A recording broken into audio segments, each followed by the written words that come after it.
नव्हे तिचा सत्कार आहे. आज तुम्ही हजारोचे कपडे घालताय ती रमाईची पुण्य आहे. आणि म्हणून ही धम्म भगिनी बोले हा माझा नव्हे तिचा सत्कार आहे.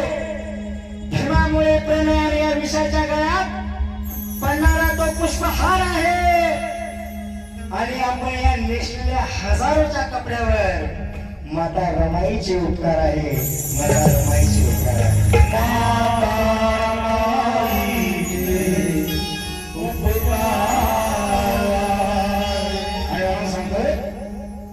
रामजी बाबाला आनंद झाला.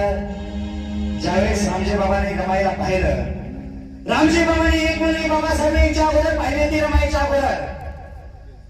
पण रामजी बाबाने ती मुलगी परत नापसंत केली, रमाईला पसंत केलं. आणि म्हणून आणि त्यावेळेस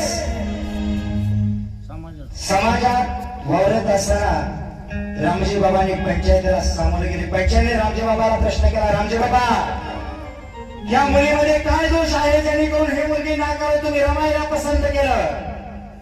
रामजी बाबा नम्रपणे हात जोडून बोलतात, पंचमंडळी या मुलीत काही दोष नाही. ही मुलगी तितकीच संस्कार आणि सुंदर आहे, परंतु मला तिच्यापेक्षा सुद्धा या रमाईमध्ये काहीतरी वेगळं दिसलं आणि म्हणून मी रमाईला पसंत केलं. तुम्ही जो मी दंड देताल, जो मी शिक्षा देताल, हा रामजी सकपाळ भोगायला तयार आहे. आणि पंचायतीने दंड 5 रुपये ठोठवला त्या काळी. पण रामजी बाबा डगमगले नाहीत. हसत लोकांनी तो दंड त्या पंचायतीला जमा केला आणि त्या मुलीची माफी मागितली, घरच्यांची माफी मागितली आणि या रमाईला आपली सून म्हणून घरी आणली. कशा पद्धतीने आणले? रामजी बाबाला आनंद झाला. घेऊन जवळी बोले देवाला. बाबासाहेबाला बोलू लागले, अरे बाबा ती मुलगी सुंदर होती, परंतु तिच्यापेक्षा ही सुंदर मुलगी तुला मी घेऊन आलोय. कशी? ये जवळ बाबा, तुला मी समजावून सांगतो. कसं समजावलं बाबासाहेबांना?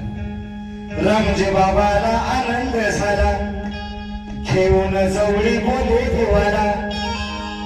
आता मिटली माझी तमा, आता मिटली माझी तमा.